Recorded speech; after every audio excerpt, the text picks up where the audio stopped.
right. So today we get back to Marquart, and we've got his chapter on the call. We got a lot to talk about today with regard to the call. So I had you read the pages out of Marquart, and I had you read this monster CTCR document. All right. And hopefully you plowed your way through everything and you have a good sense of some things, and maybe you got some questions going forward, because there are several issues that are significant, and they kind of grow in significance when you're sitting where you are, eyeing a call here within like 7 months or something like that. So it's kind of getting real. So maybe you guys are invested in this. All right, I'm hoping that's the case. All right, so any quick observations about your Marquart reading? Straightforward, any problems, any surprises? Yep. 7 months, 4 hours, 24 minutes. 7 months, 4 hours, 20, how many minutes? Oh, whatever. So I guess it was pretty good guess, wasn't it? About 7 months, I thought. Yes? Regarding the Lord's Supper, kind of toward the end, he says, it's never by a layman recta right or legitimate. It never happens de jure, which I'm guessing de jure means according to law. Okay. Is there a specific word, is this like a legal use of the word right and written? It's making a very clear distinction between legitimate, valid, right, this kind of stuff. And the issue really comes down to the questions of sacramental efficacy. So in other words, a sacrament is efficacious never because of who does it. Right. It's efficacious because God works through it. So in other words, if a lay person gets up and does the sacrament, is it really the sacrament? Answer is? Yes. Yes. Should he do it? No. No. So it's not right. Okay. But it is valid. Okay. Okay? That's what he's getting at. And how's it not legitimate?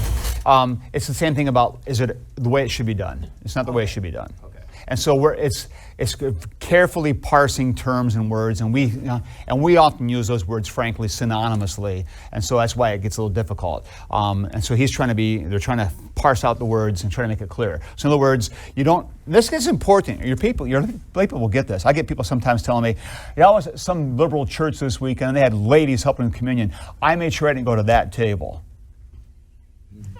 Like, if a woman's hand touches it, all the power fades out of it, and it's not really the sacrament anymore. That's not true. That's not true. So in other words, is it still a valid sacrament? Yeah. Now you might get heebie-jeebies up there because you don't like it, but it's still the sacrament. It's not like, oh, phew, I got the right sacrament. I was close though there for a minute. People tell you, you've heard this kind of things like, I made sure I went to the dude. Okay. Because good thing, otherwise you wouldn't have gotten it. No, it's there. There are other issues, and that's the point. Okay? Yeah, ask Nicholas. To this topic, he said when, for example, when in case when a woman serve it or administer it, then he said it's schismatic. But it's what? She does something. Oh, she's being schismatic. Schismatic. Yeah. And I wondered if we think of schismatic or heterodox, because it's contrary to the... you can take your terms, either one fits. I think he's going for schismatic there because this is just an intentional, willful action just to cause trouble. And I think there's something to that. So in other words, is she helping because there really aren't any men anywhere around who can help? Or is it because they're trying to push the envelope?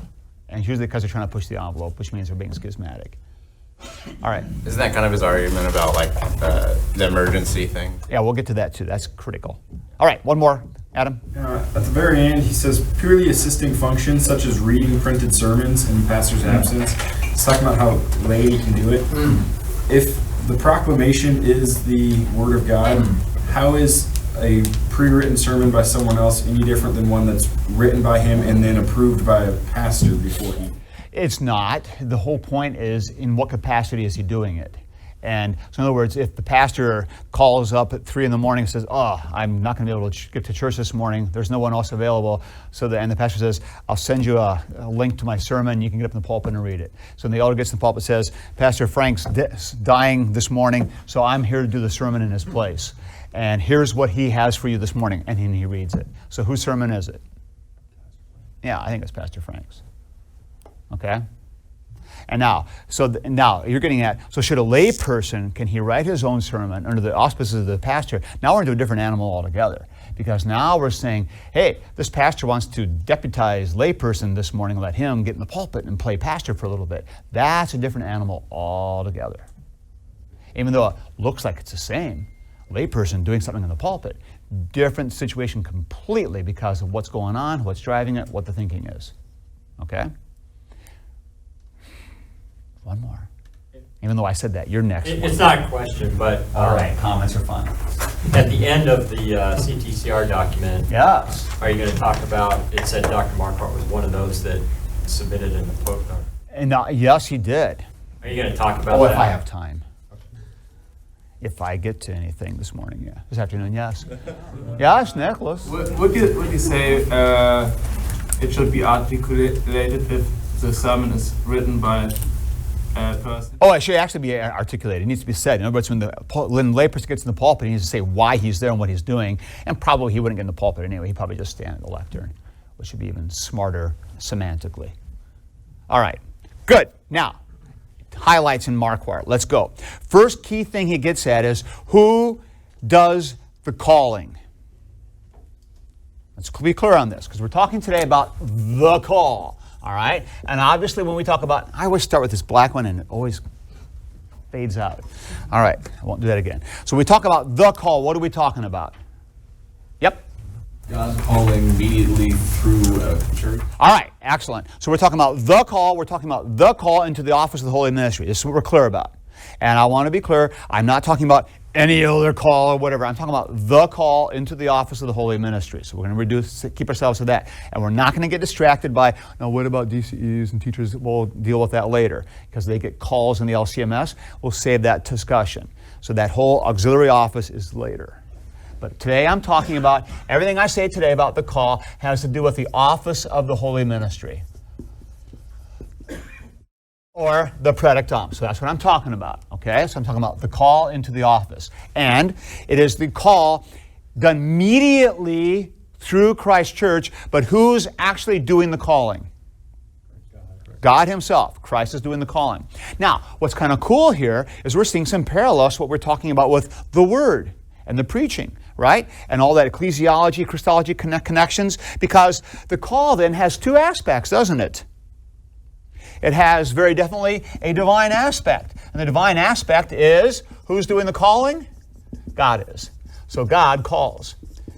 God calls. And who is putting that man in the office in that place? God is. He is Christ's pastor. So God calls. But, hey, there's also a human aspect, is there not? And what is the human aspect? God does it immediately. And what is the means he uses? A church. And by intention, church is here rather vague and wide, isn't it? And immediately, most of you are already dropping into your congregationalist upbringing. You're thinking, oh yeah, congregation, church. But I'm keeping this nice and vague. Church. God calls through his church. And so what might the church be? Let's go back to day one. It's the whole kit and caboodle. It's the congregation, but it's a whole lot more too. And God uses all of this, but the church is obviously going to be people.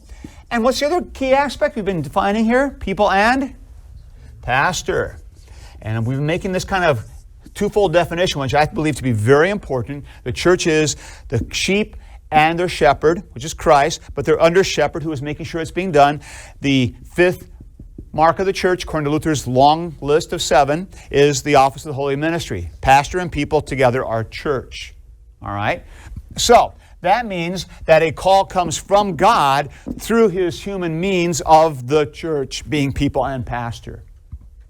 All right? We're all good on this? Now, how human does this human part get? It can get pretty human. It can get pretty human. So, might there be like every once in a while a little finagling going on in the call process where somebody says, hey, you should call my son-in-law to this church.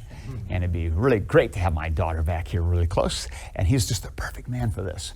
So the call committee works with him. Yeah, he's the guy. So, is that the guy that God wanted there? It is. Did mother-in-law want him there too? Yes. So who got their way? Not the candidate.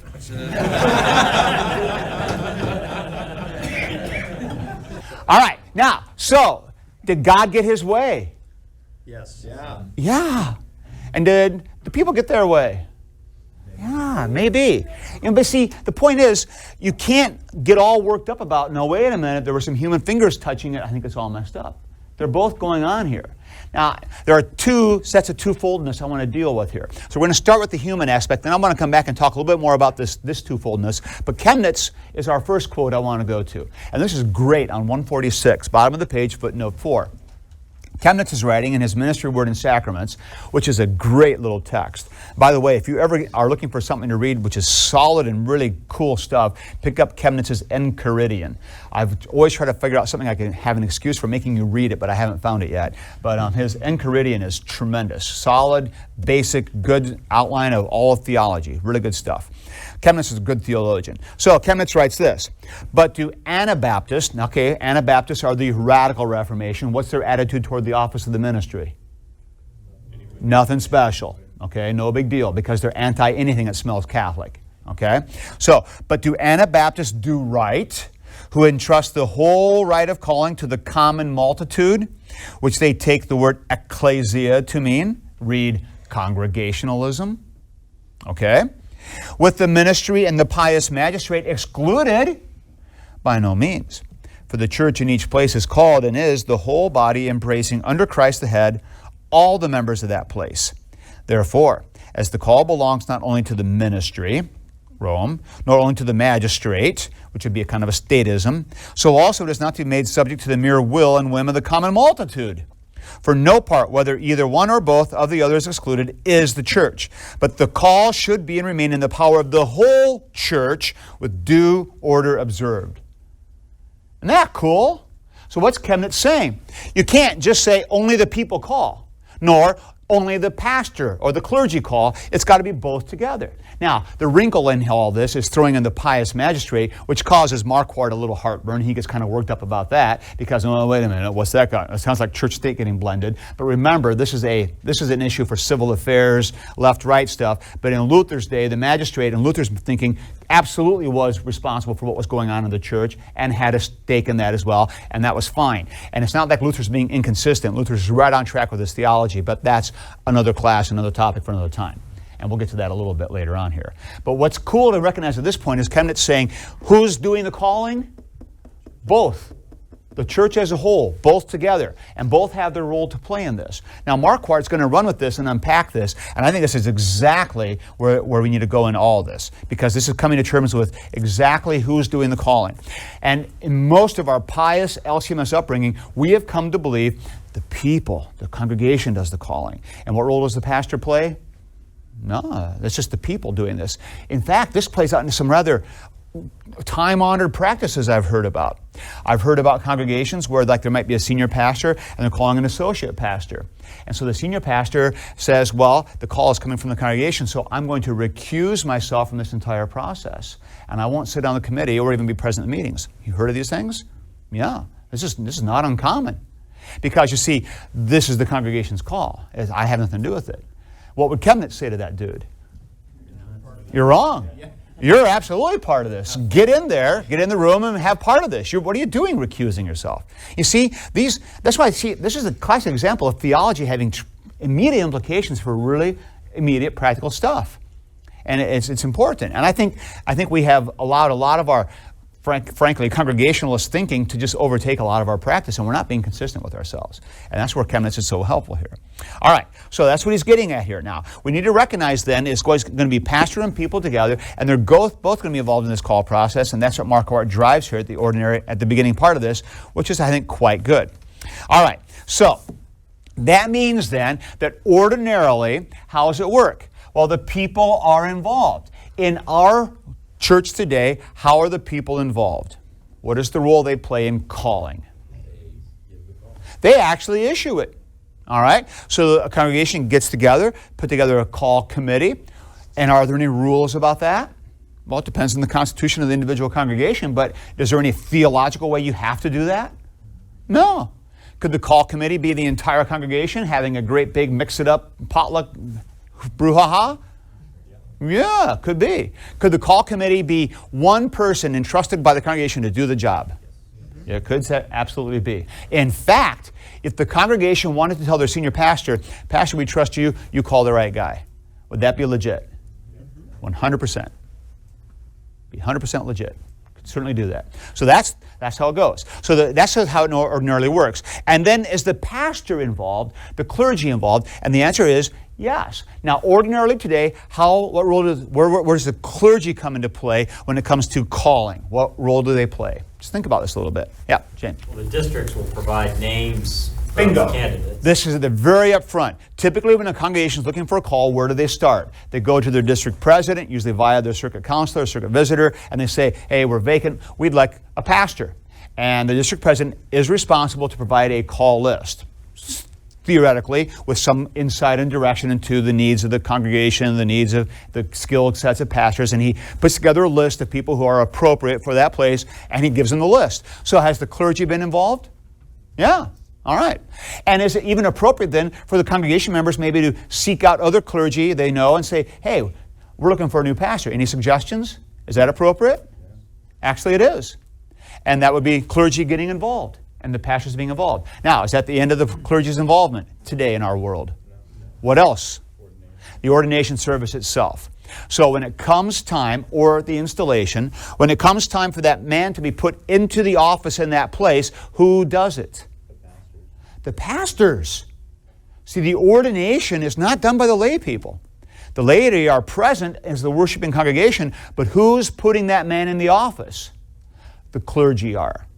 And so typically how this thing works is the congregation issues the call with the guidance of pastors, and then when it comes time for his acceptance of the call, he does that, and when we're going to put him into the office, it's the clergy, it's the office carrying out the work of putting him into that office in that place, and it's the church coming alongside.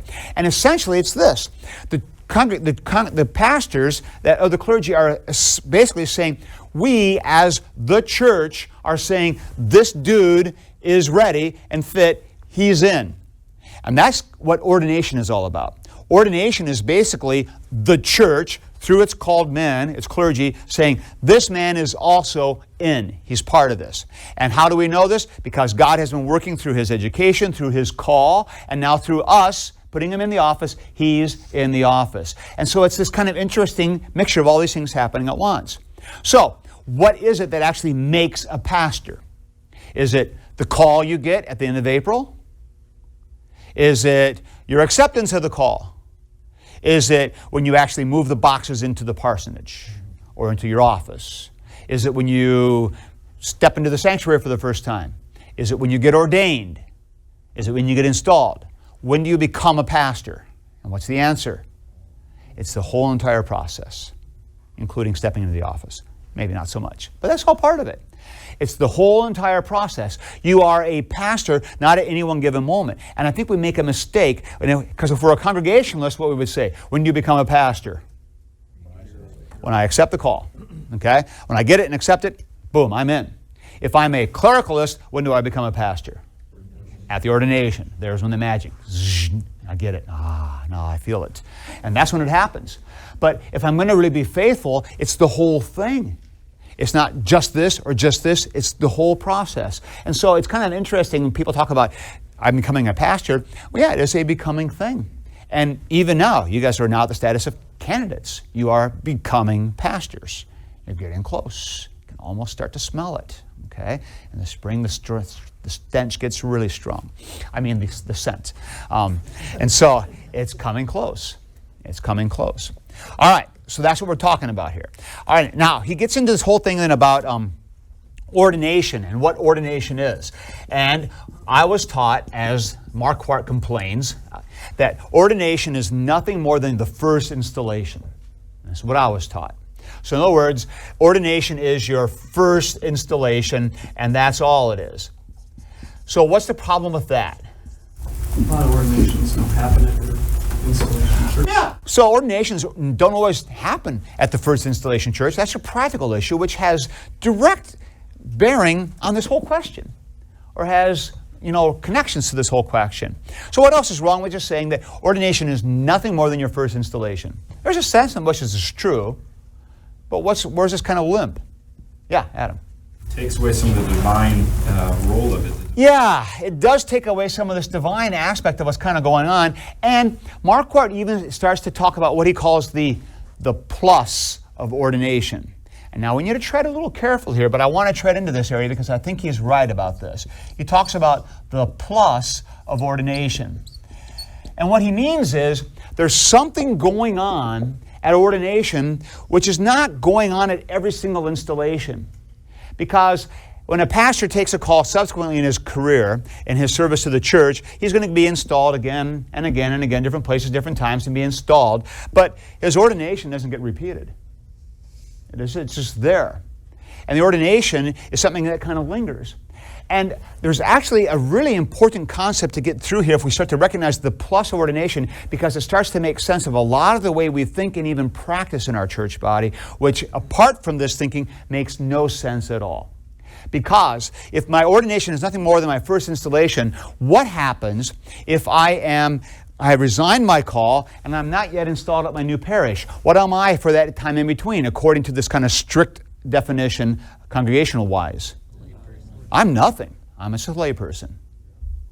Yeah, well, I'm unemployed, yeah. But I am not in the office. I'm not. Okay, and that's kind of a strange sort of a thing. And now let's go to this other strange kind of thing. What about at the end of a guy's long career? And he's been serving the church for a long time, but now it's getting harder and he's starting to slow down. And so he resigns his call. And he's no longer called by this congregation. Is he still a pastor or not?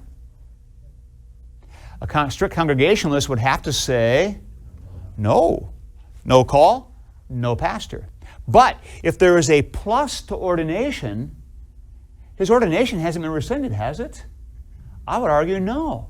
He's still in the office. And to me, this is one of the critical things to recognize that's going on in ordination. Ordination is the church saying, this man is now being set aside to serve in this office, and he is in this office. And this is bigger than just this congregation. In other words, your call does not attach only to one place. Okay, your call does, but your role as a pastor in the church is not bound only to this one place. That's why a pastor can do pulpit supply. Or he might do a kind of a situation in Lent, sometimes where you share, you take turns doing a little circuit kind of rotation around, preach the same sermon 6 times. Well, what right do I have to be in this pulpit? It's not my pulpit. You hear some strict guys talking this way. Oh, it's not my pulpit, I can't preach here. Nonsense. Are you a pastor in Christ Church? Yeah. Can you come into this church at their invitation and share God's word with them with the authority of the office there in that place? I would say yes. Can you do the sacrament in that place? Yes. And see, now the implications for this are significant. So if I'm a called and ordained servant of the word because I'm called to the seminary, can I go to a church somewhere down the road and do the sacrament legitimately or not? So for Glendale's sake? Well, yeah, I would say I can, because I'm there serving in behalf of the fact that I'm in the office. And that's the plus of ordination. Okay? And so a retired guy also can go to a congregation and say, as a ordained servant of the word, I'm not called right now, but I'm ordained, but I'm here because I'm still in Christ's church, and I'm here on behalf of the church to speak God's truth to you, and I can forgive sins, and I can do the sacrament. Why? Because I'm in the office still. I think this is the right way to think of this, but you need to recognize, kind of stepping over a boundary that sometimes get people uncomfortable with, because we're saying there's a little more going on here. Now, does that mean once I get ordained, I do have this indelible character? Not at all. And there's a difference between a guy who begins to slow down or who finds himself between calls and a guy who says, I am stepping out of the office of the ministry so I can go home and run the family hardware business. That's different. And you see, or I am stepping out of the office and I'm going to go now and sell Thrivent. That's different, because he is now moving himself out of the office. He's not kind of between calls. He's not a pastor who's just basically losing the physical stamina to pull it off and kind of just, slowing down towards his final exit in death. He is doing an actual, I'm pulling myself out of the office. That's different. So, a guy who's selling Thrivent, who's got an MDiv, is he authorized to go and preach anywhere or do the sacrament anywhere? No. He might be a sharp layperson with an actual, like, he's got an MDiv for crying out loud. That's pretty cool. But is he a pastor because he has an MDiv? And there's a difference here then. And so we need to think carefully about what's kind of going on here and what's happening and not get hung up on, terminology or degrees. What matters is this man in the office? And the thing that helps to bring clarity to this whole discussion is to always ask yourself the question is the man in the office or not? And if he's in the office, he's in the office. And if he's not, he's not. And what puts you in the office is the church's call, which thereby results in ordination. You're in the office. And I would argue that until the church or the man says otherwise, he's in the office. And basically, it's the church who has to say otherwise, because even if a man recuses himself and steps back, the church has to agree. And we actually formally recognize that nowadays by doing what? We remove him from the roster, which is basically the big official moment. He's no longer in. No longer a pastor. And that's the terminology we use. He's not rostered anymore. And some churches will call it being defrocked or whatever, but we would just say he's not rostered anymore. And you might be removed for nice reasons or not nice reasons, but either way, you're not on the roster. All right. This might get into some fuzzy territory, but It might. Talking about a guy like resigning his call, going to self-write. Now let's talk about someone who's in a different position, let's say at Concordia University, where he is a pastor, and he serves in a function that has nothing to do with teaching, but he still sometimes will get called to that position. Yeah, this gets very fuzzy, and you're quite right to preface it that way. So we can think of some positions at universities, and we can get even more fuzzy by thinking about people who are at the IC. Suppose I have my MDiv, and I'm working at the IC, but basically what I'm doing is I'm administering this great big business. And there's not one thing about what I'm doing that smacks of the pastoral office besides I'm talking to pastors once in a while. So am I still in the office? And my opinion would be no. And I would say he's not. Now, for IRS tax purposes, we like him to be in the office because now he's self-employed. But that's another part of the story we'll talk about later. But a lot of times in those situations, even at the IC, those people will be called. Oh, absolutely. And absolutely, because of the legal tax purposes. Making sure I'm clear. And there are theological reasons people might want it too. But it gets, see, this does not help my case, frankly. It doesn't, because our practice gets goofy. And then you'll have a DCE who she's been trained, she's got DCE, and so she gets a job at the IC and she's a secretary. But they find out that she's a DCE. Oh, cool, we can call you now. So we're going to call you to be a DCE instead of just hiring you. Well, what's the difference? The difference is, what, is it 7.5% FICA? Seriously. The difference is that the employer has to pay 7.5% of his income because of Social Security tax. And if you're self-employed, who pays it all? I do. Yeah, the employee does. Sweet. So it's a good deal for the employer. That's the tangent we weren't going to go on. No, we're not going there yet. We'll save that for my auxiliary day. All right, Adam. So if the man steps out of the office to run the hardware store because he's tired and burnt out, and several years later feels led to the call to come back, does he need to be colloquied or go through that? I would say yes. I would say yes. He should go through the process of being colloquized. He should. It probably will be a very streamlined one, rather quick one, but he should still go through the process of being put into the office. Absolutely. Yep, Josh. SMP pastors? Yeah. Now, see, in SMP, it's the same thing, because that's where the clarity comes in. Because we have to ask the question, is the man in the office or not? So when does an SMP man go into the office? After the 9th class? After the 9th class, when he gets ordained. It's exactly how it works, and it's carefully thought through, and that's exactly when it happens, which is a big deal. And a lot of the congregations have no clue it's a big deal, but we try to impress upon the guys in it, this is a big deal. Because at this moment, you're going from being vicar, student, shut up, do what you're told, to being in the office. And in my opinion, this changes everything. And see, I think this is the theological way to think about it. Because at one moment, you're just layperson. When you get ordained, you are now crossing a threshold. You're now an office holder. And that means you have all the burdens of the office along with all the responsibilities and opportunities. You are able to do word and sacrament ministry on behalf of Christ Church, but you're also responsible for it now. Very different. And this is why it's so important. That's why I'm frankly pounding this home so much, because I want you guys to get this. If you're in the office, you're in the office. And I don't care if you're the 5th man on a monster staff and your job is just to take care of families and little kids. And that's your job description, and you're doing less than some vicars do. I don't care. If you're in the office, you're in the office. And that needs to be understood. Yeah. Seems like SMP pastors become kind of a second class of people in the office, though. This is an unfortunate reality, and it's part of how we talk about this. In my opinion, they shouldn't be, and we need to treat them that way.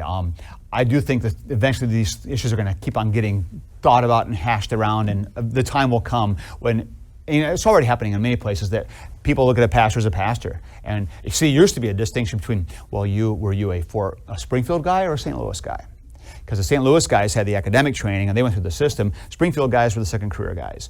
And guys like my dad, who came out of the seminary in '62, he didn't even have a degree. He just had a certificate. And so, and he didn't have any. He had Greek, no Hebrew. But if you're a St. Louis guy, well, that was a real deal. And in some people's minds, it was like, well, there's Springfield and then there's the St. Louis guys. And that kind of faded. And I think the same thing's going to happen with the SMP, frankly. It all depends on how well they present themselves and how good a job they do. It's going to have a lot to do with it. All right, okay, we all clear on this?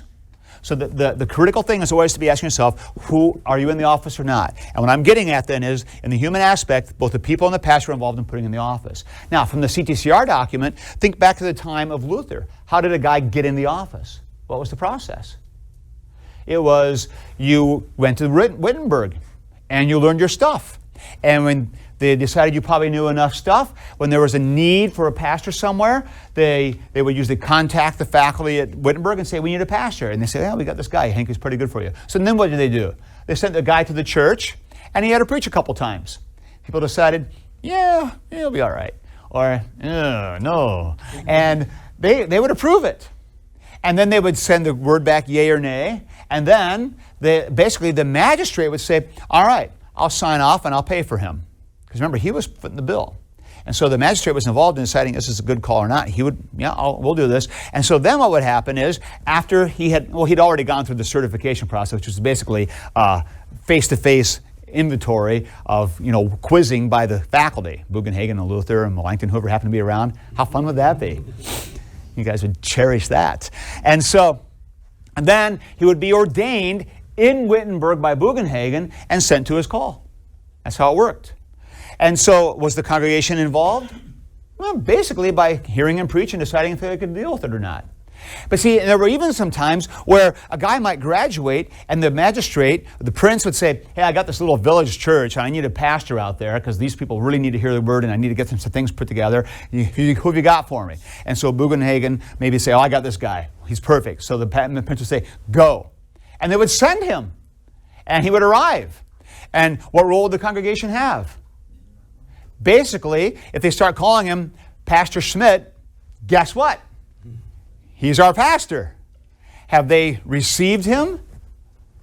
Yep. And so their role is basically to receive what had been given to them. And you might say, well, they've been cut out of the process. No, they're still involved. They could say, he is not our pastor. We refuse.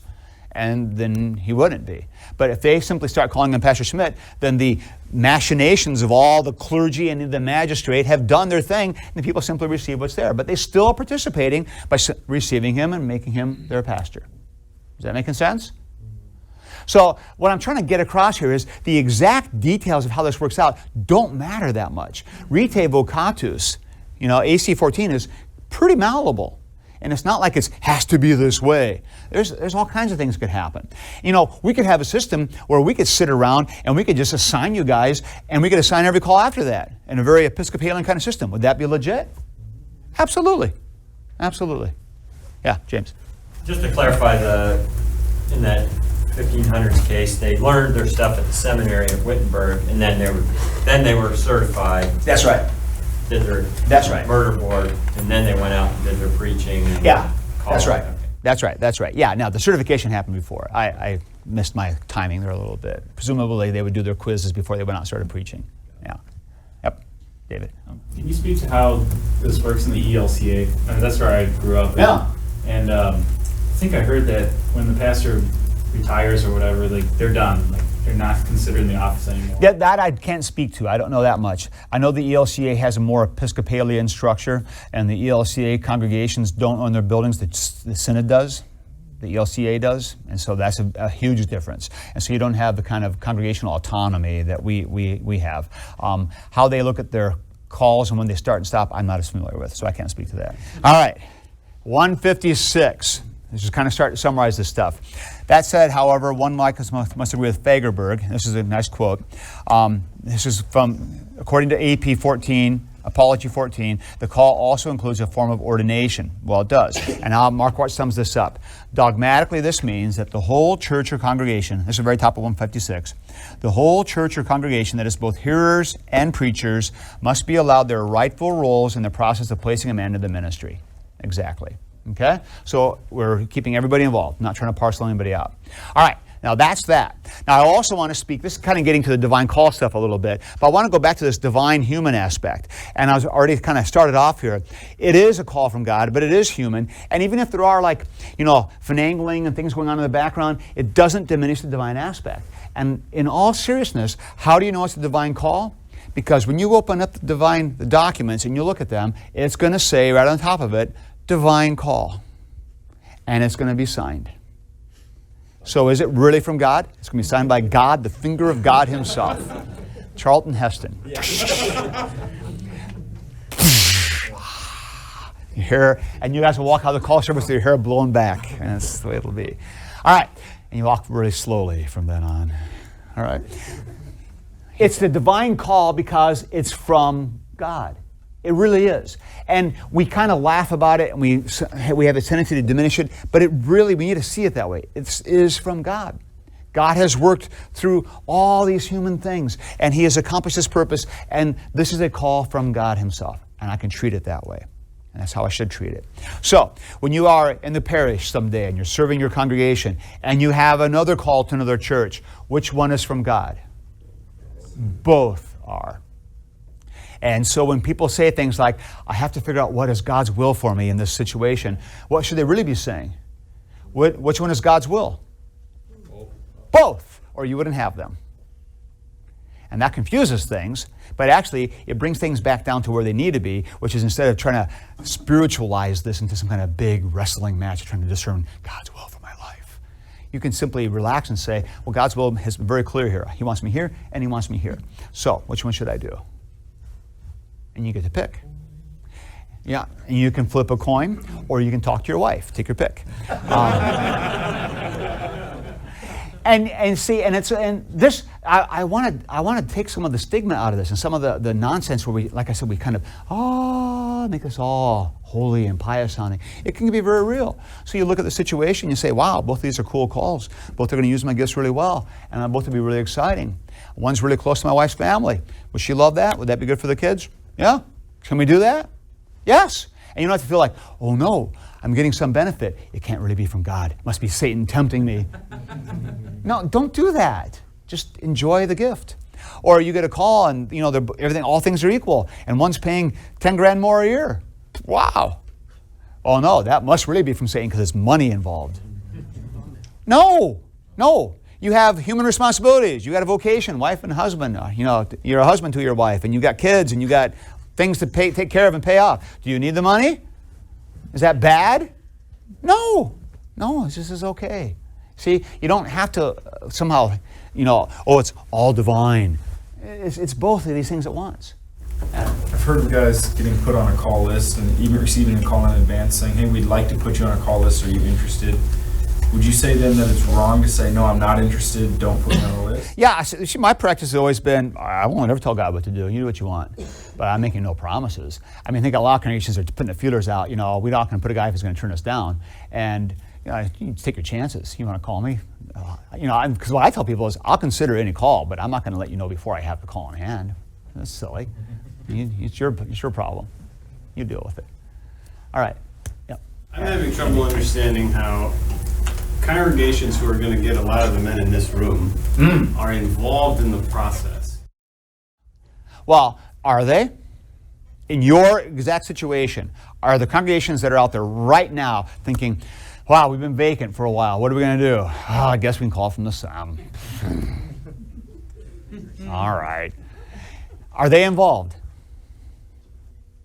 I mean, they're trusting the seminary and the council presidents to give them the right person. I guess. exactly right. Yeah, how involved is that? Is sort of How involved did they have to be? good question. You see, let's go back to the Reformation time. How involved were those congregations that were just told, here's your pastor? It's kind of what's happening here.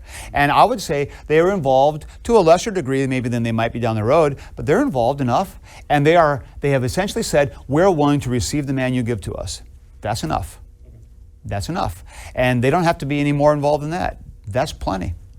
Could they be more involved? Could they be? Possibly. They're actually, frankly, they're getting a lot more than they used to be. So it's like designated calls. Designated calls, interviews, this is where the things change. When I came through this system about 30 years ago, nobody got interviewed for any reason except somebody who might be going into a teaching situation to make sure you're competent to teach what needed to be taught. That was it. And even if you're going into a team ministry, it didn't matter. There were no interviews granted, none. And nowadays, good grief. And interviewing, everybody's got interviews going. And it's almost like it's an expected thing. And I'll have a few more things to say about that too if we have time. All right, yeah, Mark. My vicarage congregation called someone specifically from the seminary. Designated call. Yeah. Yep. And so, yeah, that's fine. And that happens. And that's being honored now. Like I said, when I was a student, that wouldn't even be honored. That wasn't allowed. But now that's happening. And so it's much more involved than it used to be. Is that okay? Yeah. It can be okay. And I mean, I don't have a problem with that. But then again, we have to be careful with the balance on this kind of thing. So let's go ahead and get into this now, because I'm kind of on that page and I don't want to come back to it. So there's this kind of balance between these two things. And this is kind of getting into stuff from the divine call, from the CTCR document. But these things are both at work here, and we can't discount one or the other. And there's tendency, as the document admits, and what'd you think of the document? Pretty good or not? Yeah, pretty straightforward, good stuff. It has the thing that most CTCR documents do. Oh, I can put that over here. All right. Yeah, I like that. Yeah, isn't that good? Yeah, there you go. There. So this document is pretty helpful. Like most CTCR documents, it has the reality is you read through the whole document and you put it down and you say, oh, what do we need to change in the church body today on the basis of this document? And the answer is nothing. Everything's just fine. Everything's fine. CTCR documents are notorious for this. They just kind of reaffirm status quo. It's like you do this big study and it comes out the other end. Look, everything's just fine the way it is. Oh, good. You don't have to change. All right. But there is some good stuff in this one, laying things out. Anybody guess? Anybody know the author? You're not supposed to know these things. Aaron wrote this one. Yeah. And see, there's always a first draft, and then they get through committee. And sometimes once the committee gets done with them, they're unrecognizable. But this one, there still has some errant hints in there, like not all audiophora are created equal. Did you catch that? That's standard. And big push for continuing education. Yeah, that's one of his, always there on that. So anyway, now, back to the CTCR document. The document rightly acknowledges that through the church's history, we kind of have this kind of pendulum swing between these two poles. And I will vouch for the time when I was a student here. I was kind of on the tail end of this. This was still when we were probably trying to emphasize maybe the divine aspect. So no interviews, no kind of conversations, no conferences, none of that kind of stuff. And we're going to take a man, we're going to put him there, and God's going to direct this. And this does still persist. And I find this honestly most frequently probably in a lot of wives who have this kind of very spiritual attitude. Like, if it's really from God, then human hands shouldn't be touching it in any way. And so it'll just kind of come down from heaven, and we'll go, oh, it's from God. Okay, and we know. And we wouldn't want, even the suggestion of sitting down and talking with Becker and kind of telling them what you want. Maybe we shouldn't say anything. We should just kind of leave it up to God. Anybody know what I'm talking about? So yeah, JD, he's there. PK. I'm married to PK. Yeah, see, you get this piety that's there, and it comes through. No, seriously, it's this kind of thing. And I've encountered this. And it's like, and you even get this later on too. Like, if a call just comes de novo, out of the blue, bolt out of the blue, it's like, wow, that's really from God. But if you've been kind of talking to people behind the scenes and kind of working things a little bit, then it's not really from God. That's really just a human call. And so we have this tendency. So this was kind of the way things were when I was a student. I think now we are sliding this direction. And this is what I have a concern about, which is what I call the eharmony.com attitude towards the call. Because Neil Clark Warren wants us to believe that somewhere out there is my perfect soulmate. And if you use the right tools, you will find your soulmate. And it's going to be beautiful. And we have congregations out there thinking somewhere at the seminary is our perfect pastor. And you are sitting here today thinking somewhere out there is my perfect congregation. And I'm going to find the perfect match. And so I'm going to go through interviews, and I'm going to talk, and I'm going to fill out my set and my PDFs, and well, not PDFs, my set and my, what is the other one? PIF, yes. Yeah. I'm going to fill out all my forms, and I'm going to fill them out so carefully, and I'm going to get the perfect congregation. Okay? And so you're really into this kind of thing because you're trying to get it. And then here's the problem with eharmony.com is it never works because shh, don't tell me. This is reading to another topic here, but Howard Ross has this great quote. He says, "You always marry the wrong person." And what he means by that is, the reality is no matter how hard you try to get the perfect match, reality always settles in. And the person isn't quite, they're human, and they have weird habits and peculiarities, and like, wow. And the problem is, if you marry someone thinking they're your soulmate, you're always going to be disappointed. And so then, if you really are committed to finding your soulmate, what must you do? Get rid of that mistake and go find your soulmate. Seriously. And you're going to encounter this people in your congregations. God wants me to be happy, doesn't he? God wants me to find my soulmate, doesn't he? It's like this mission from God. And people get weird about it. And see, I think the same thing comes into the call process. We work so hard to match up personality types and needs and strengths and skills and everything. And we put the guy there, and it's like, this is a match made in heaven. It's going to be the eharmony.com perfect pastor marriage. And then it turns out he's just a bozo dude like everybody else. And the congregation, what is this? And the pastor's thinking, what is this? These people are annoying. What's going on? And see, we create all these false expectations, and it's not healthy. So I think we have to be really careful to recognize both things going on here. It's a human thing, but it's a divine thing. And does God put you where he wants you? Yeah. Is that always going to be a perfect fit? No. Is it going to be uncomfortable and awkward? Yeah. Let's just deal with it. It's okay. Quit looking for the perfect match. It doesn't exist. And so we have to kind of keep the balance here a little bit and not idolize these things. Now, this also, I'll say a word about this since you guys are at the front end of this. Be really careful about what you expect out of interviews. Okay? Be really careful. Even be careful about deciding you're going to do them. Because what's really gained by this whole process? And I'll also encourage you very strongly, when you fill out your sets and your PIFs and all this kind of stuff, be honest. Because if you're fudging so you can make yourself look more attractive, you might actually get yourself called someplace where you're not going to be in sync. And what would be better? Getting the perfect church that really doesn't fit with what you think, or being honest up front about things. So be upfront about what's going on and let people know. I've had students who have made the decision, candidates, I'm not going to do any interviews, none. And that's just their position. And there's a lot of their peers will think, oh, you're nuts, what are you doing? You're crazy. And a couple of them ended up with these really cool calls, and they're thrilled where they are still to this day. And they're guys who've gone through the interview process, and it's bitterly disappointing. So there's nothing to be, there's no magic thing here. And I'm not saying don't do the interview process, but I'd really caution against, what are you trying to get out of it? What are you trying to do? And, I think the interview went really well. Well, come on, guys. Is this a divine call or not? And if you want to cut a congregation some slack and give them an interview, that's fine. But maybe we're actually making a mistake by doing too much of this interviewing. That's kind of my opinion. And we're creating all kinds of false expectations and ideas that we're going to learn all kinds of stuff through this interview and try to get the right guy instead of just trusting the COP and the placement process to do their thing. And I lean back that direction. So I have this dream of an entire fourth-year class just announcing, we won't do any interviews. And just the message that would send. I think it would be so cool.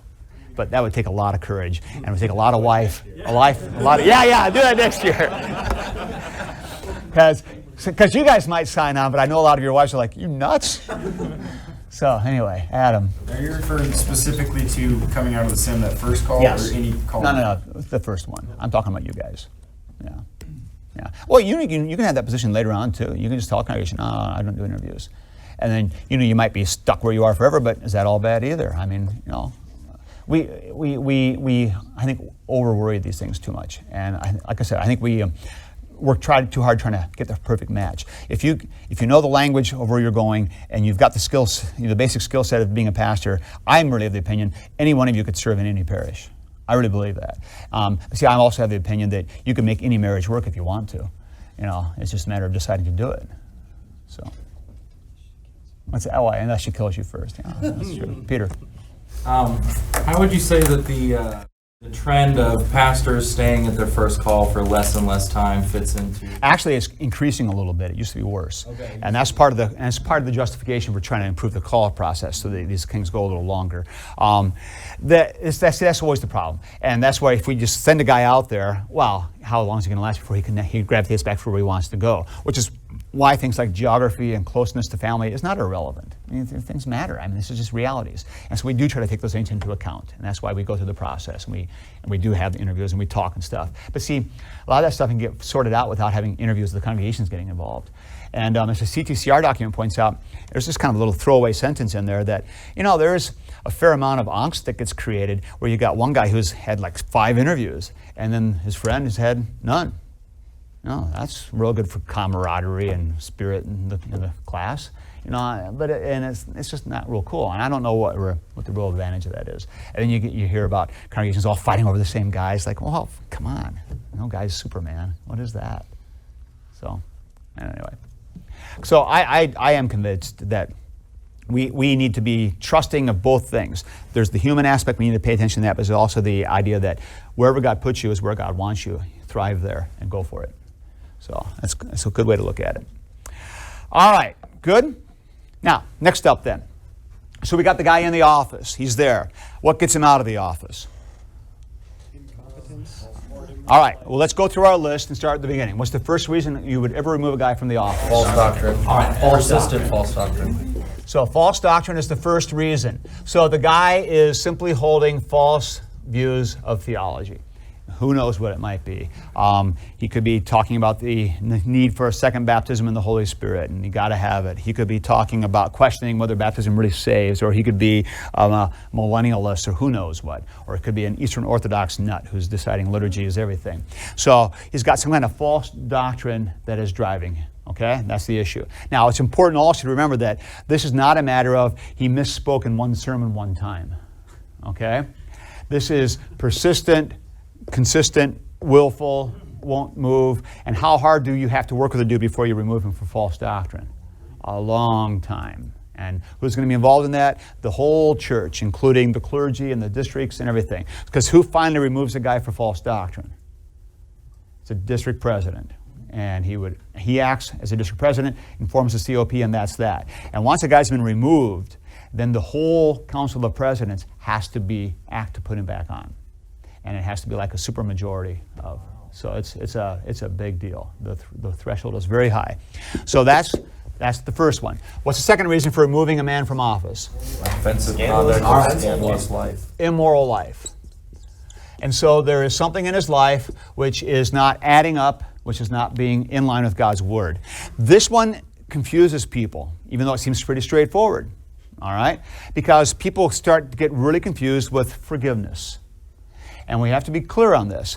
An immoral life is enough to remove you from the office, even if you're sorry about it, and even if the congregation forgives you. So the pastor who has an illicit affair with whomever, and he is caught, and then he comes to the congregation and he's got all the right actions and all the right words, and he's broken and repentant. He's even reconciled with his wife, and he's making everything better, and he's working hard at it, and he really means it. And the congregation says, wow, this man is... we love him, and he's so real about this, and he's so transparent, and so part of us, and we want him to still be our pastor.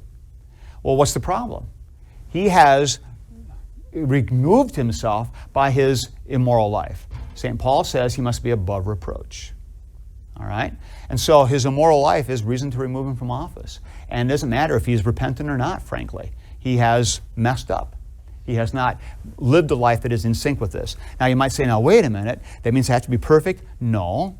But there are sins that are of different grades. And this is something you probably have come to terms with by now. Hopefully in Systems 3 you dealt with this. Sin is not all equal.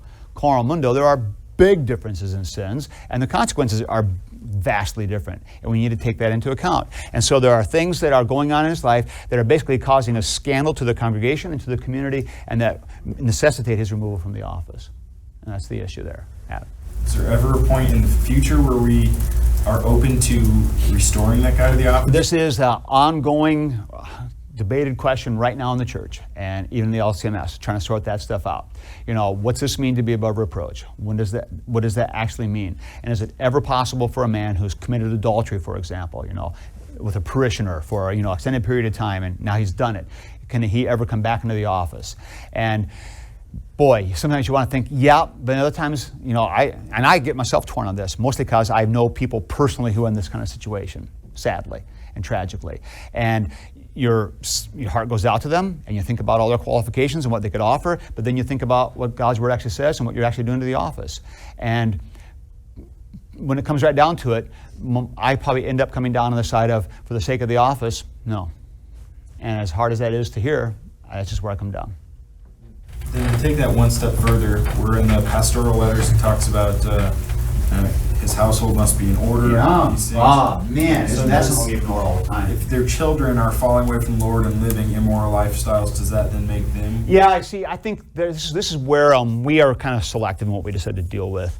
And the scriptural description for a man who's fit for the office is pretty clear. And I think the CTCR doctrine is quite right to point out that in the early church, they were far more concerned about the qualifications of the man than they were about how he got in there. So was Ephesus voting, we want this man to be our pastor, or did Paul just send him? And so this is where you really get the idea of who's putting a guy in the office. So who made Titus the pastor in, what's my name of my little island out there in the middle of nowhere? Cretans, yeah. All Cretans are barbarians, yeah. So I knew I would get it. So who made Titus the pastor in Crete? Did the Cretans vote on it? No. Who made him the pastor there? Paul did. Whoa. So Paul just sent him. But see, the key thing is not so much how he got there, but who he was. And they were far more interested in who he was. And I think we have, frankly, gotten a little sloppy in that. We're trying to get better. That's why we go through the whole interview process. We ask you guys about your lives, what's going on, what's happening. Because we want you guys to have your act together. And perfect? No. But your act together? Yeah. Frankly. Yeah. That's part of it. And we've always been so careful to kind of just avoid the whole kids thing. Who's going to tell a man how to raise his kids? But I think we need to be a little more upfront with that. If a guy's got kids who are just out of control, does that invalidate his ability to serve in the office? And St. Paul seems to say yes. And I think maybe we need to pay a little more attention to that. It gets so touchy and so hits close to home, but I think we really need to pay serious attention to that. All right, good? It starts getting scary, doesn't it? Feeling a little twinge in your gut, like, yikes, do I really want to do this? Good. You should feel that, man. You should feel it all the time. Because this is a serious thing you're doing here. Serious business. All right, so third reason, immoral life. There are more, or aren't there? Yes, there are more. All right, what's number 3? Deliberate unfaithfulness in the performance of All right, deliberate unfaithfulness, or we can go with incompetence. We'll go with that one next. So, or inability. That would be the nice way to put it. So the person suffers some kind of debilitating illness or some kind of debilitating disease or an accident that just prevents him. He just simply can't carry it out. It's not just that he's got some kind of, he's lost his mobility, but he lost his ability to think or speak. He has dementia or something. All right, that would be the issue there. All right, what else we got? Those are two different points on there. Well, okay. Well, deliberate incompetence is refusal to do what you need to do. Refusal to perform. That's different. So I'm going to make that my separate one. So number 3 is kind of like out of your control. And number 4 is refusal to perform your duties. And this would be the guy who, instead of making shut-in calls, is just sitting around blogging all day and serving the church by writing really important blogs and stuff like that. All right? So that's refusal to perform your duties. And number 5 would be a domineering spirit. Now, to be honest, I don't like very much after number 2. I think 3, 4, and 5 are getting kind of murky. And one of my concerns is that if we start putting things up here like domineering spirit, that's pretty vague. And so you could have a congregation being served by a guy who's actually calling a spade and telling them what's up. And they can be kind of ticked off about that and decide he's got a domineering spirit. And he really doesn't. He's just being faithful. And he's just annoying some people. But that happens. And so I'm not real crazy about this. On the other hand, I get why Walter puts this on the list, because you've got a guy who comes rolling in who thinks, hey, I am the man. Bow down and listen. That's not cool. He's missing the whole spirit. But I would argue that really these two, 4 and 5, are really a subset of number 2, because you're simply failing in the basic carrying out of what you should be doing as God's pastor. And so I don't know that we really need these here. And for me, incompetence or inability, that's just kind of self-evident. If the guy can't do the task, he can't do the task. But I think really, when it comes right down to it, there are really just 2 reasons. That's deliberate false doctrine or immoral life. And I think that these 2 really kind of fit into that immoral life. It gets into questions of behavior, and is your life conforming to the confession you have? And neither one of these are. Yeah. So who actually gauges the refusal to perform? Yeah, see, this is exactly the problem. Like they live in a city because they don't want to live in the farm town they're Yeah. choosing. Yeah, this is exactly the kind of problem. And the way this works is congregations essentially would start the ball rolling, and then they would go to their circuit visitor, and then the district president would get involved, and it's going to have to be essentially the whole church is going to have to be convinced. And so it's going to have to be the people and the pastors. In other words, the district is going to have to decide. And the district president, it's in his court, frankly. District president is the guy who can remove a guy from the roster. He can do it. And so he has to be persuaded that this guy is willfully refusing to do what he should do. It's kind of his call. They send in like somebody to help assess. Oh, there are going to be all kinds of processes that districts have, reconciling this, kind of that. But if the guy just will not, then eventually the district president might just say, fine, I'll remove you from the roster. And DPs have various ways of dealing with that. It's not consistent from district to district, but that's where it lies. So the authority lies there. So apart from the congregation, is there any sort of accountability or checkups on that? Well, see, that's just where it starts coming into what it means to be the church and what it means to be part of a winkle. And in my opinion, there absolutely should be. And we should be, in a sense, holding one another accountable. The structures are pretty vague on this, frankly. And this is where I'm trying to instill in you guys an understanding of church which is a lot broader and a lot more encompassing than simply congregation, for the very reason that I think we need to realize we are all responsible for each other. When you spoke of number 3, the incompetence or inability to perform, Yeah. you alluded to the fact that should only be for his mental faculties. Yeah, well, I don't want to try to be across the board making rules about these kinds of things. I'm just saying, that if a man is suffering from some kind of a problem that's innate, keeps him from doing what he needs to do as a pastor, that would probably qualify. But obviously, most congregations are going to be very long-suffering and charitable on these kinds of things and be very kind about this and not be nasty about driving somebody out. But you could get to a point where you finally have to say, we need a pastor, you're just not doing it, and you're somehow not recognizing that, and that's probably where we get the district involved and get some help. Because I knew a situation happened in my circuit where I don't think the pastor wanted to leave, but he had bone cancer, I think it was, and couldn't walk. Yeah. Then they had to remove see, him. this is exactly the kind of stuff I'm talking about. Things can get pretty messy, and that's where Christian charity comes into play. But the congregations do have legit needs, and that's where you have to start trying to get this thing worked out. Hopefully, a man is wise enough to recognize, all right, this is what I need to do, but it's hard. Yeah. All right, James. So when you get into that third area too, incompetence such as an illness. So if I'm going through chemo and I just can't hack it, but at some point I'm going to get better. That would be a little different than Absolutely. those first 2. No, absolutely. The first 2, you're gone. Right. Whereas that third one, maybe you get removed for a period of time and get brought back. You might, or maybe you even just, the congregation just does with something else for a while. And Yeah, so is that sabbatical kind of thing that was talked about Sure. a little bit too? Sure. Falls into that Yes, category. and see, none of these are meant to be, especially when it comes to this, it's not like there's rules that if your pastor doesn't get in the pulpit for 6 weeks in a row, okay, you gotta, no. This is very much open to congregations and sorting these things out and honoring the office and honoring the man and the patience kind of thing, like I was saying. Because what I struggle with, in the military, we have the same problem where people wouldn't, be a man, be tough, suck it up. Yeah. And what happens is, guy doesn't go get he needs to see a head shrink. He needs to go to a psychiatrist. Yeah.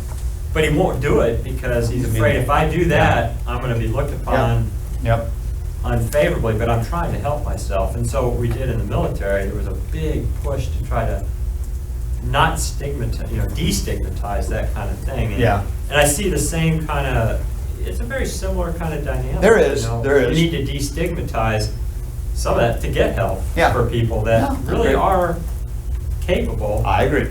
And so that's why I was wondering, in that case, I mean, that's different than It is. 1 and 2 for sure. The biggest concern I've got, just to be real clear here, the biggest concern I've got is congregations deciding we don't like our pastor very much, and so we're going to get rid of him.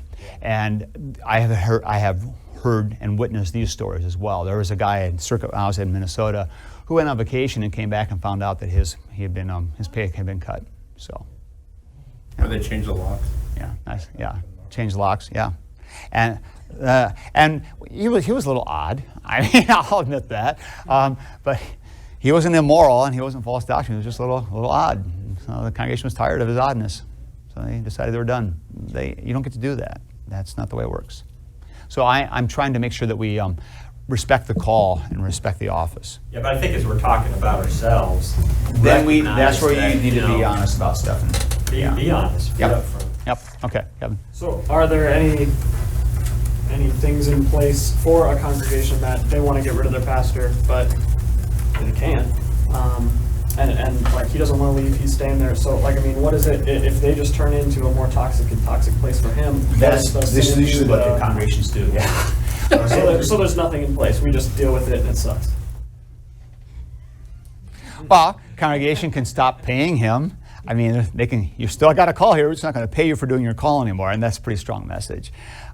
So there are things congregations can do, and there are things pastors can do. It just gets messy, and obviously, a district official would be involved in this, hopefully sooner than later, and be helping to try to sort this thing out. And hopefully, somewhere in here, we're all going to try to act like Christians, which is a kind of a novel concept, but one would hope that might play into it as well.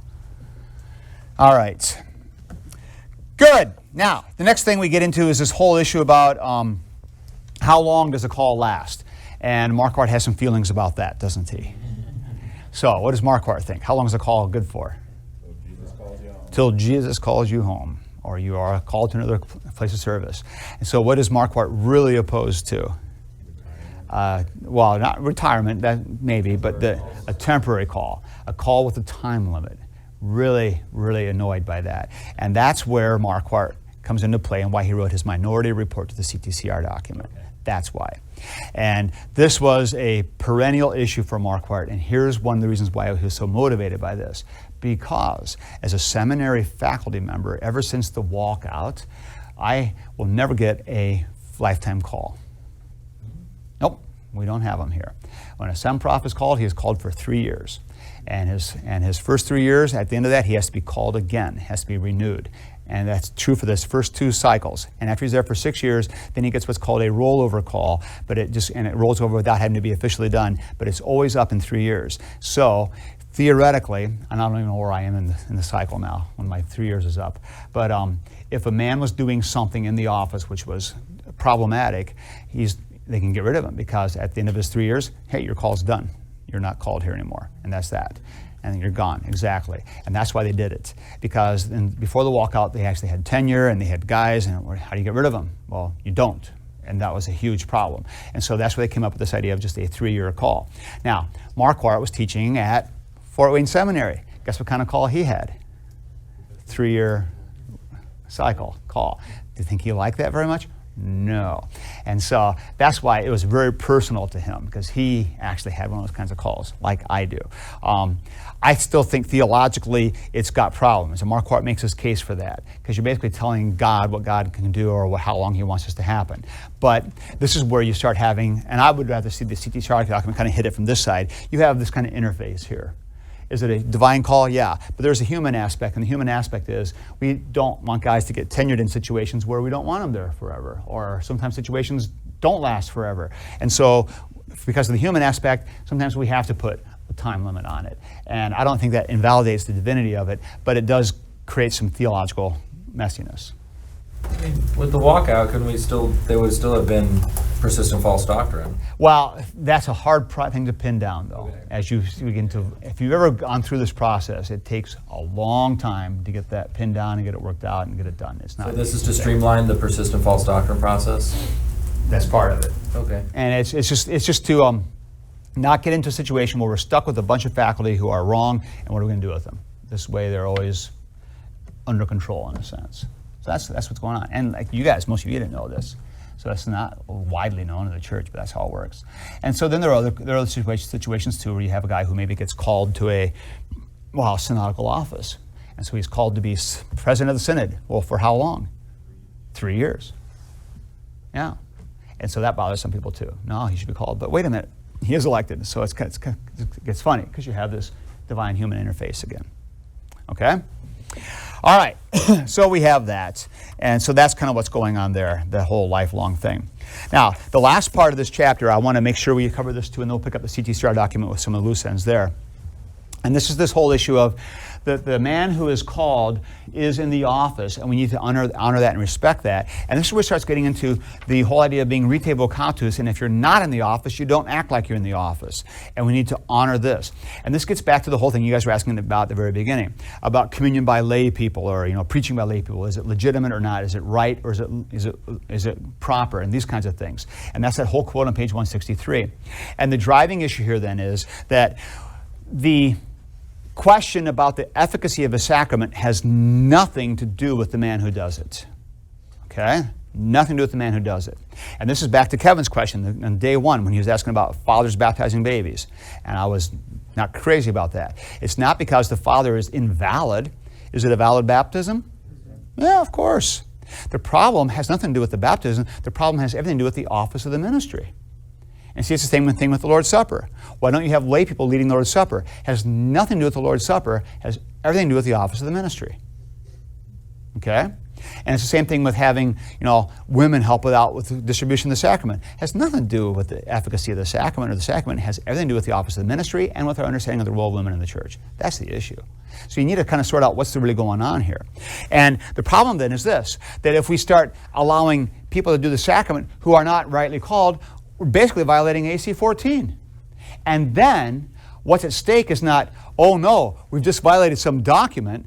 Well, it is a document that we are, confessing, and that's kind of significant. But even more importantly, what's going on then is we're actually attacking and eroding the office of the ministry. That's the big concern. And see, that's why I believe AC 14 matters. It's not like it's just thrown in there to kind of be a monkey wrench to keep things, special for the pastors. It's because the office of the ministry needs to remain the office. And this gets back to the point I made a few weeks ago that who loses when the office of the ministry is lost is not the pastor, it's the people who lose their shepherd. The people who lose their absolution man. The people who lose their man who stands there and says, I've got the vestments on, I've got the clerical collar on, I'm the guy saying, thus saith the Lord to you. My word is God's word. Believe it. Receive it. This is God's gift to you. See, they lose that. They lose that when he's just the everyman, when he's just one more guy out of the herd. Something's lost. And that's why AC 14 matters, and that's why it matters who does the Lord's Supper and who does baptisms ordinarily. Okay? So now we have the question about what about an emergency situation? And this is important because emergency situation has become a great big excuse for all kinds of things. And because in an emergency, who can do a sacrament? Anybody in an emergency. So if we've got somebody who's on his deathbed who needs to be baptized, who can baptize him? And if we've got somebody who needs to hear the absolution proclaimed, there's no pastor around to do it, who can do it? Anybody. All right. So there we have ourselves a real live emergency. And in an emergency situation, anybody can step in and do what needs to be done. So, well, that's convenience. So, what about out here in the vast plains of the great high north of Montana, where there's no clergy within 300 miles, and we have a group of people who need to have word and sacrament? This, my friends, is an emergency situation. And so because of this emergency situation, we're going to authorize a layperson to do word and sacrament ministry because this is an emergency situation. This is precisely the argument that has been made. Okay? Now, does that argument hold water? Depends. Well, let's take a look at some stuff in Marquart. Stuff you probably didn't read because it's a footnote. Footnote 48. Footnote 48. Well, first of all, footnote 44, and then we'll go to 48. 44 on page 162. So we're reading here, and this is from talking about emergency situations. Of course, everyone who thus departs from the order must also know why he does this. The basis for this, however, is none other than the one which God's word itself cites, namely that love is the fulfilling of the law. He who does not know this basis and does it nonetheless by the seat of his pants sins against conscience and misuses his Christian liberty. Besides, one must also carefully consider that one may depart from God's order in an emergency, and this is Walter writing, this is from Lara und Vera, only so long and so far as the emergency persists. Continuing to break the order without necessity while appealing to love would be mere self-will and contempt of the divine order and majesty which has established such order. So, if there's an emergency, okay, when it's over, it's over. All right? So, if you have an emergency situation, the guy steps in and does it, okay, but when the emergency is done, he steps back. All right, that's good. Now, footnote 48. So now we have, let's see, I'll pick it up on, very bottom of the page. This is number 22.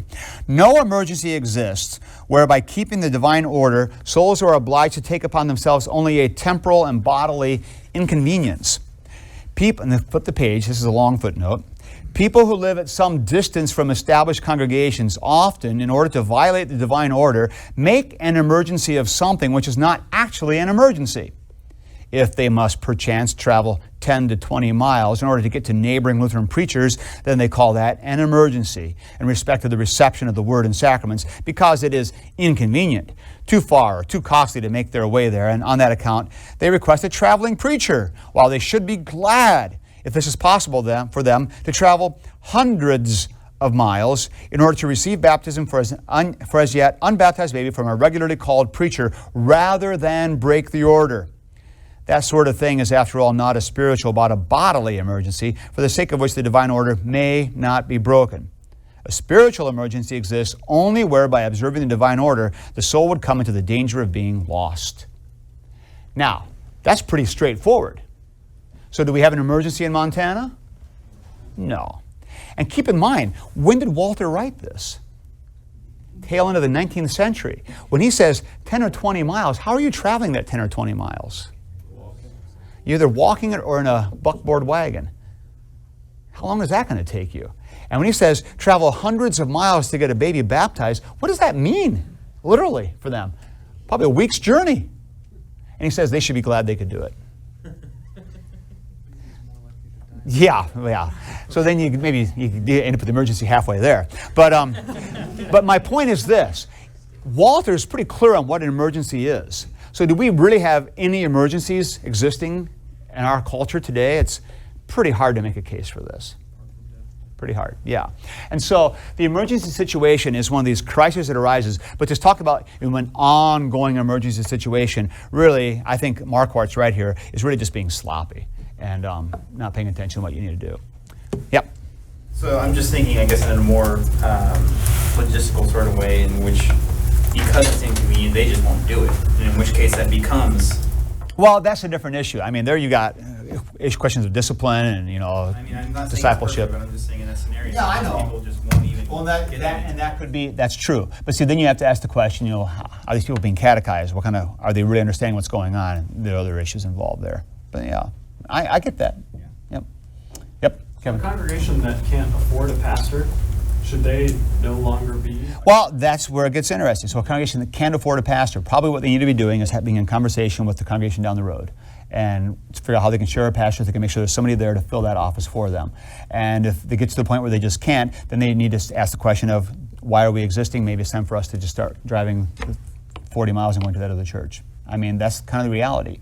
And these are hard things. Nobody likes the idea of closing a congregation, but it's also the reality we have to face, that you need to be able to have the word present in the pastoral office. And if you can't, you can't. So it gets hard. It gets hard mostly because of our polity, because we have these congregations that are autonomous. Rome never has these troubles. When they need to close a parish, they close the parish. And that's how they do it. It always cracks me up. Rome does this kind of stuff. They'll announce, we're going to combine these two parishes. And everybody in the parish says, no, you can't. And they start to protest and write letters, and they go on the news, and they're, because they're all thinking they're all Americans, and they think they can protest. And the church, of course, they listen and they're concerned. Then what happens? They close. Yeah. There's not. Everybody forgets Rome is not a democracy. It's a dictatorship. It's the way it works. The word comes down, it's down. There's something really attractive about that. All right, it works. Okay, now, CTCR document. We got 6 minutes. That's stuff we haven't covered you want to ask about that was in this document. It's a long beast, and I've already hit a lot of stuff. I got one more thing I want to make sure I talk about, but then the rest of it's yours. Well, two things. I want to talk about retirement. So, what is retirement for a guy who's in the office? When do you retire from the office? I was going to ask you, what's the best retirement text? Yeah. You see, and so what I would say is you don't ever retire from the office. Essentially, what my personal opinion on this is pretty strong, and maybe I'm a minority on this, but I put this in the context of vocation and creatureliness and doing what God gave you here to do. And I would contend that when God puts you in the office, you're in the office until the day God kills you. That's it. And the idea of, I can't wait for my retirement, I can't figure out why pastors talk that way. I just can't. I don't get it. Now, because if you're aiming for retirement. Now, the reality is, as you age, you're going to have a harder time keeping up. I get that. So my dad's 84 now, okay? He's a pastor, as I already hinted at, a Springfield grad. So he quit serving actively in the parish, but when he quit serving actively as a parish pastor, did he stop being a pastor? No. In fact, he started doing other things. He started, kind of stepping down stuff, volunteering in Alaska for a while and doing some, short stint vacancies different places. And so now he's doing less and less. But now what he still does, even though he's retired in northeast Nebraska, Mondays he goes up to the nursing home and he visits the old people and shares a devotion with them. And does this every week. And goes and to pre-K and volunteers on Friday mornings and help the 4-year-olds, which he loves doing. And so he's doing what he's able to do at this point. But is he still in the office? Yeah, he is. And he even still gets, buttonholed to help out of the congregation every once in a while when the pastors are gone and to lead something or even do the sacrament sometimes. And he can do that because he's still in the office. Is he actively serving as much as he was? No. But see, he never aimed at retirement so I can go sit on a lake with my fishing pole. He just realized I'm not able to go full tilt anymore, but I'm still serving using the gifts I have. And I think that's the right attitude to have. And I would contend that a guy, even when he steps out of his call officially, is still in the office and can still be used as a pastor in the office, and we honor him that way, right up until the day he dies, and then he's buried as a pastor in the office, which is how we do it. And that's appropriate. That's right. Okay? Yeah, Adam. We talked last time about laity taking communion. So would you say then we should be seeking out and finding elderly pastors who could go visit shut-ins? That would be an awesome thing. If you've got that available, that's a great gift. And you don't always get that, but if you have that available, that's a good thing. So the problem of, shut-ins and who's taking the sacrament to them because you don't want to violate AC 14. Yeah, if you can find a pastor to help in any capacity, that's a great boon. Yeah, absolutely. Yep. Okay, the last thing I wanted to mention was CRM status. How many of you have heard of that? Not many. CRM is candidate for the reserve ministry. It's actually a Latin title, but it means the same thing. And CRM is basically a man who's in the office, but for whatever reason has to leave his call where he is, and he's kind of between calls for such a period of time that he goes into this other status. So he's still a rostered pastor, but he's CRM, all right? And that means he could be called, but right now he doesn't have a call. CRM is typically where you'll put a man who's maybe going through a difficult situation, like he's going through a divorce or something, and we're trying to sort things out a little bit. And so he's not serving actively, so he goes into CRM status. Or other situations come up, or maybe he's got a substance abuse problem, and it's not an immoral life, but there's some issues, like Kevin or James was trying to get at, we don't want to destigmatize these things. So he goes into CRM status for a while and he deals with these things. So maybe he doesn't go back to that congregation, but then when he's done, he does get a call to another congregation. He doesn't have to be colloquialized back in, he's just CRM. So that does exist. I know about it intimately because I spent a couple years on it. Actually about 4, because when I was serving a parish for 11 years, when I decided to come back and do my grad work, I didn't take a call to St. Louis and then start doing grad work. I kind of fished around for something like that, but that didn't happen. So I didn't wait. I just, boom, went. So I went on CRM status. And frankly, it's not a real comfortable place to be. I wasn't crazy about it, but that's what you got to do. And so you join all the other guys who are on CRM status, and you do that for a while. But then after, I finished my degree, then I was called, so I just came out of CRM status there. So that does exist, and that's what that is. You might hear about that, so you should be aware of it. How is substance abuse not a scandalous or ungodly? Well, see, that's the whole question about how you're dealing with it, what's going on, and does this rise to the level of immoral life? And it's all. And I know, see, you guys get really uncomfortable, and I'm with you on this. Well, we're making judgments between sins. Well, of course we are. We do it all the time. We'll talk about this when we get to my church discipline discussion. I have a whole lecture on that. That's an important one because sins aren't all the same. And the difference is the kind of impact it has on the community and what the kind of devastation it causes. And so when a guy is unfaithful to his wife and he is sleeping with, a congregational member, that's scandalous to everybody in the congregation and the community. A guy who comes out and says, I need some help with substance abuse, I'm abusing alcohol not rightly, and I need to take 90 days to go deal with this. Most people would say, okay, that's good, you're doing the right thing, you're handling it, go deal with it. And there's even the question, is it disease or is it choice? And so these things get a little different. But it really comes down to perceptions and the kind of impact it has on the community, both the church and the wider community. All right, anything else from the CTCR document or Marquart? Yeah, JD. Maybe we'll come back to this, so maybe don't open it now, but the footnote on page 6. Okay. Just curious about that whole discussion. Number 4, that deals with the Great Commission. Just because I had a pastor kind of, I don't know if you read that. Oh, okay. Is the Great Commission only to pastors or everybody? Yeah. Okay. This is I an had a pastor exegetical. come in. Yeah. This has just become a really big deal, and some people get really worked up about this. That the Great Commission was only to the pastors, and my answer is so fine. I'm not ready to go to the mat and argue exegetically that the Great Commission is for every believer. I don't care if it is or not, because my response would be, even if Matthew 28 was aimed at the 12 and is for the office, fine, I can live with that. I can let that go. Does that mean Laity can't do the work of the commission? Of course not. There are other places I can go to establish it. So I don't need Matthew 28 to establish it. I can establish that other places, especially like with Acts chapter 6 kind of a thing. And there are other places as well where every Christian is mandated to use the keys. So I don't need Matthew 28:19. So in that little footnote, though, it said that was still ongoing discussion. And Yeah. Have they resolved I that? don't think so. Okay. It's still ongoing Just discussion. curious as where we stand. What I have heard is most exegetes probably say, it was probably just the 12. That's kind of what they would Implying say. that only the clergy then are given the Great Commission. But my rejoinder is that the only place where the Great Commission is given to the church? No, it's not. And so, like I said, just pinning Matthew 28 to that narrow thing doesn't eliminate everything else.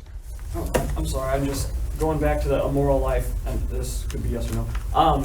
You keep talking about how if a man cheats on his wife, that's a big issue. Mm-hmm. But if a man comes out as having a child out of wedlock, I mean, Big issue. But in the community today, is that? Yeah, increasingly people can put up with this kind of stuff. I would say the church, we don't put up with that kind of stuff. Yeah. All right, good. Enjoy the week, guys.